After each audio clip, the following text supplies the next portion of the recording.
Hello, let's just check you clicked on a video that you'll enjoy. Do you love classic action movies and thrillers? Interested in the real-world firearms that movie stars used? Want to see them up close and get the real story behind the steel? Then please hit the subscribe button, because this channel was made for you. Hello and welcome to Hollywood Guns. I'm your host Wilson. Whether you're into action flicks, classic thrillers, or unforgettable TV shows, this is the place where movie magic meets real-world firearms. In this episode, we're deep diving into Sylvester Stallone's custom pistol, a model whose reputation is built on over a century of military and competitive excellence, a firearm that's been refined to perfection. Today, we're peeling back the layers on one of the most celebrated handguns ever created, and the dark, brooding movie that made it famous. This gun didn't just appear in the movie, it led. It carried the entire opening sequence and became the symbol of the character wielding it. Ladies and gentlemen, this is the story of the Colt 1911 Gold Cup national match from the movie Cobra. In America, there's a burglary every 11 seconds, an armed robbery every 65 seconds, a violent crime every 25 seconds, a murder every 24 minutes, and 250 rapes a day.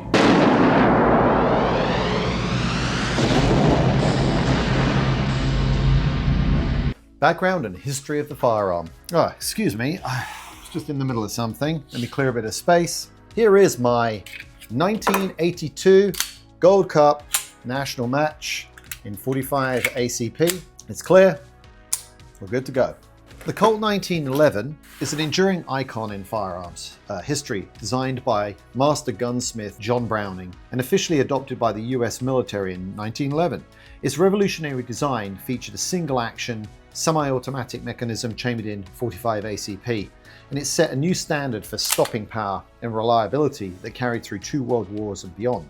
If you want a deeper dive on the government model, this particular example, please click on a link at the end and you can head straight on over to my Magnum PI episode where I featured this gun.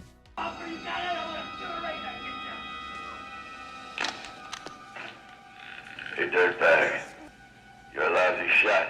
I don't like lousy shots. You wasted a kid for nothing. Now I think it's time to waste you. What? Come on, man. I got a bomb here. I'll kill her. I'll blow this whole place up. Go ahead. I don't shot her. You're a disease, and I'm the cure. Die! Drop it!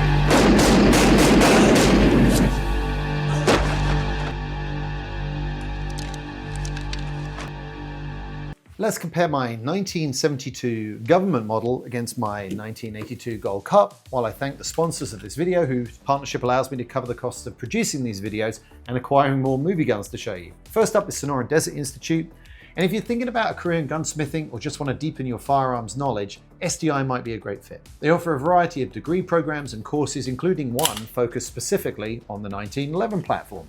Now, if you've taken that course, you'll know all about the differences between the different 1911s, like these 2 examples, both 70 series guns. And this one here, the 1972, has a collet bushing in it for a title barrel fit. That bushing grips the barrel and it improves can't really see it, but it improves the lockup between the frame and the slide and improves accuracy. Now, interestingly, that collet bushing is missing on the Gold Cup. And from what I read, Colt dropped the collet bushing in 1983 when they launched the Series 80s because those bushings were prone to cracking. So now I'm left wondering, did I get a late production Series 70 that was some sort of transitional model, or did somebody swap out the barrel bushing along the way? So anyway, 1911 experts, please educate me in the comments. I appreciate it. And my other sponsor is Guns International, and this is the primary resource I use to connect with local gun stores and private sellers all across the country when on the hunt for specific movie guns for this channel. Like this Intratec Tech 9. Interested to know if you can name some of the movies that this gun featured in. Now, I'm sure you're all aware of the different auction marketplaces that exist out there, but I find those sites favor sellers over buyers as prices tend to bid up quickly for really collectible precious metals or plastics. I really appreciate the support and resources that Guns International offers, and we're running a giveaway which you can learn about by clicking on the link in the description below. I'll announce the winner at the end of April 2025 on the YouTube community page, so very best of luck.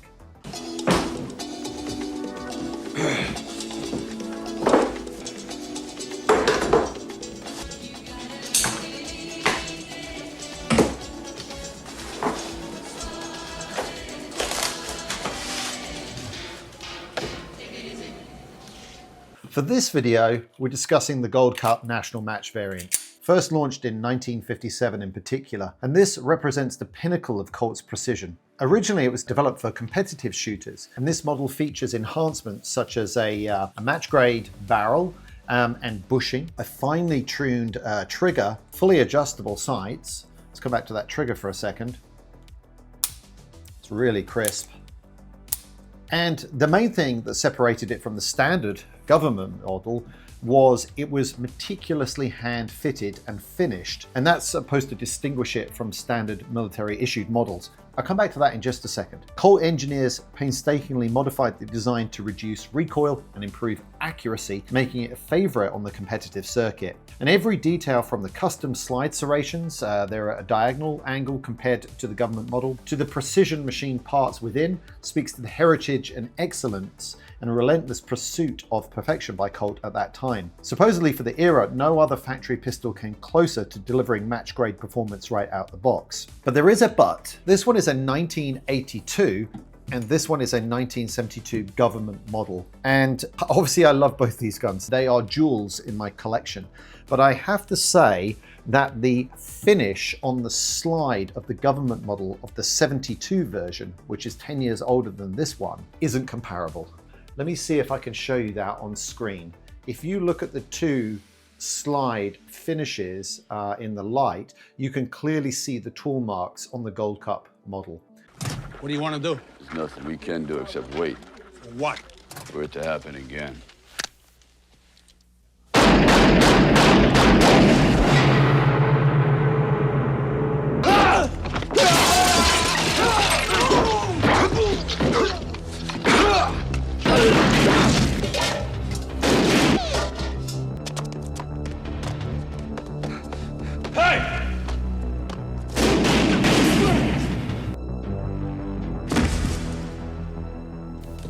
The movie gun versus my example.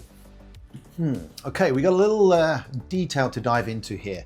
Let's return to the opening scene. I'm not sure if you can see it on film, so here's a still from friend of the channel IMFDB. Just like in Magnum PI, you can see that the iconic 45 was converted to 9mm.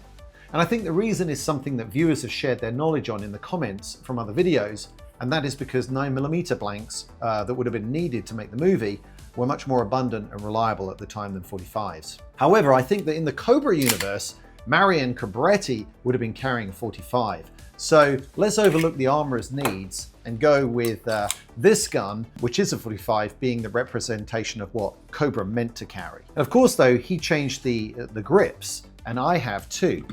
The gun originally came with these wooden ones here with the gold Colt emblem.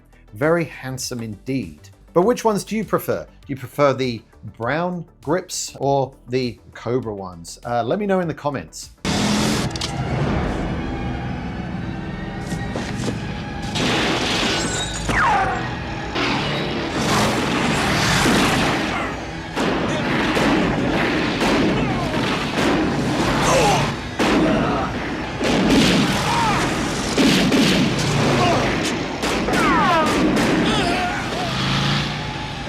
Accuracy of the firearm portrayal in the movie. As always, let's look at the accuracy of the Colt's portrayal in the movie against what we would expect to see in real life. Three categories: the number of shots fired versus magazine capacity, and the use or not of reloads. The impact effects of the rounds upon their target, and the character's portrayal with the gun. Could they be expected to make the shots they took? This is another 40-year-old movie, and often, as we've seen, they don't hold up very well. So what do you think is going to happen? Firearm capacity. Putting aside the 9mm capacity on a 1911 being 9 rounds, let's return to the assumption that Cobra would have been carrying a 45 in real life. I can see it's a flush fit magazine, so that'll be the 7-rounder. There are 4 scenes in which Cobra fires the Gold Cup. In the first, the hostage scene, I count 6 gunshots, and it looks like the slide locked back. Drop it!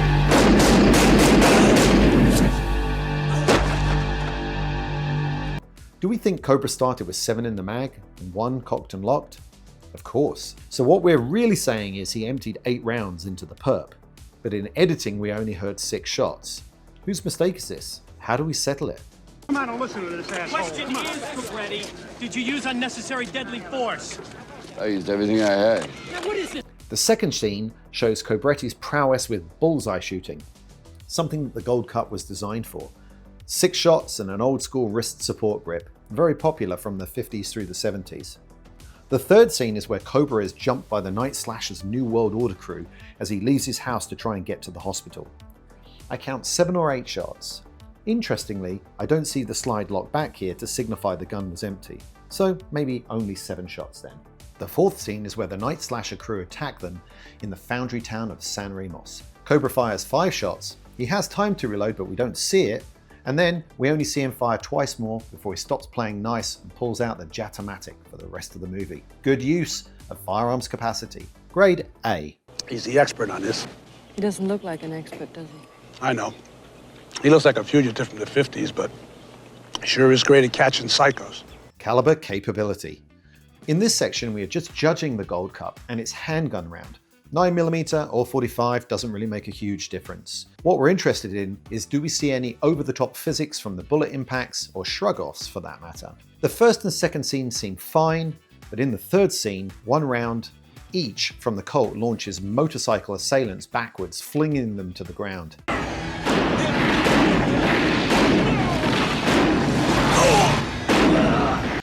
And after he puts the Colt away and the Jatomatic comes out to play, we get the spray and pray theatrics, endless adversaries join the meat grinder, and we witness the usual Hollywood massively overpowered portrayal of hand grenades. Down! Go to the fountain. I still love the action, but yeah, it's not that realistic. Grade D, unfortunately. You have the right to remain silent.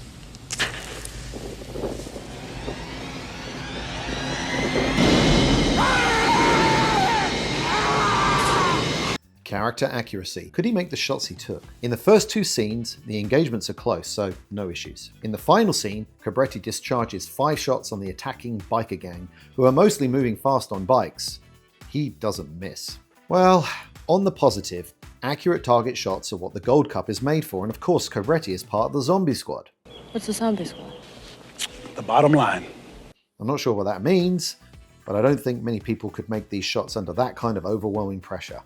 Sorry, Marion. Grade C. I don't like lousy shots. Overall grade for firearms accuracy of the Colt Gold Cup national match in Cobra? Regrettably, it's barely a pass. Grade C. No hard feelings.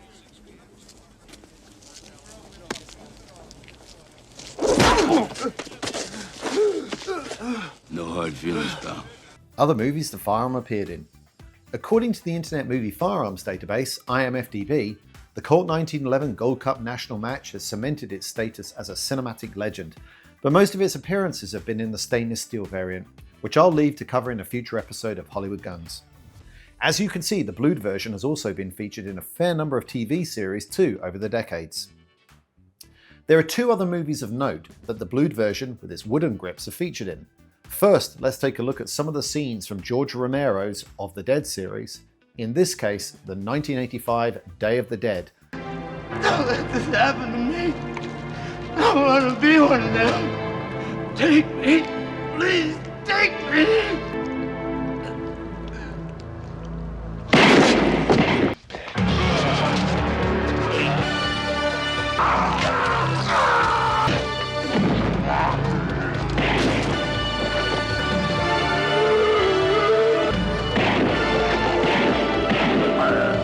Lastly, let's review The French Connection from 1971, one of the best-known crime dramas of the 21st century, and it became a benchmark for the genre. Starring the late, great Gene Hackman, one of my favourite actors. In this movie, the Gold Cup national match was the preferred sidearm of the movie's antagonist, hitman Pierre Nicoli.